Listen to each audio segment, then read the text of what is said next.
આજે જિલ્લા પંચાયતની સામાન્ય સભામાં અમે 827 લાખના કામોને મંજૂરી આપી છે અને 827 જે કામો છે તેમાં અમે 36 પ્રાથમિક શાળાઓ માટે 45 લાખ, પછી 5 પ્રાથમિક આરોગ્ય કેન્દ્ર ખાતે હોસ્પિટલ માટે અમે 7.5 લાખ, પછી 5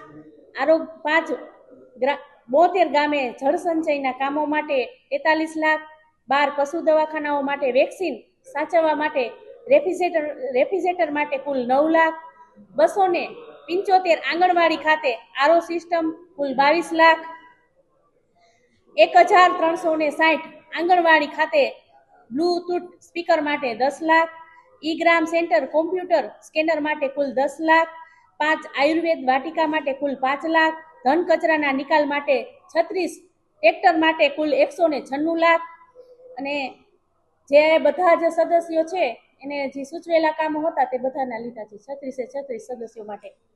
કારણ કે જો મેન આપણા જરૂરી છે ને તે આરોગ્ય અને શિક્ષણ છે. આવનારી પેઢીને જો આપવું હોય તો આરોગ્ય અને શિક્ષણ.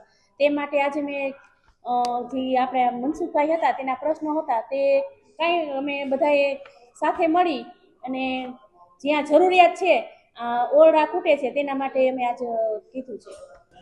આજે 2025-26નું અંદાજિત બજેટ છે રજૂ કરવામાં આવ્યું, જેમાં અંદાજે 8 કરોડ રૂપિયાના કામની સૂચવણી કરવામાં આવી.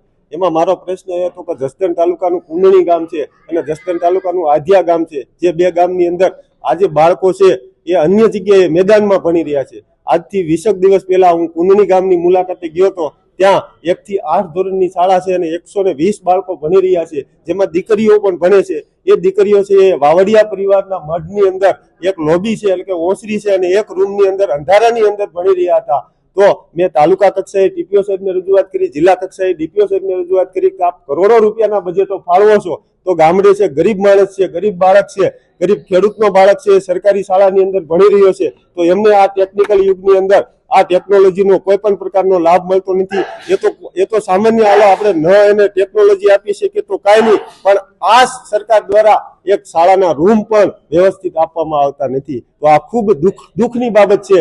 ગરીબ માણસોના બાળકો છે એના ભવિષ્યમાં ચેડા થઈ રહ્યા છે, એના બાળકો છે અંધકાર તરફ ધકેલાઈ રહ્યા છે અને આ સરકાર છે વિકાસના નામે મોટી મોટી વાતો કરી રહી છે. આગામી દિવસોમાં અમે ડીપીઓ અને ટીપીઓ સાહેબને લેખિતમાં કહી દીધું છે કે આગામી 3 મહિનાની અંદર જો આ બિલ્ડિંગનું ખાતમુહૂર્ત કરવામાં નહીં આવે તો ડીડીઓ સાહેબની આપણા જિલ્લા શિક્ષણ અધિકારી સાહેબ છે એમની કચેરીને તાળા મારવામાં આવશે.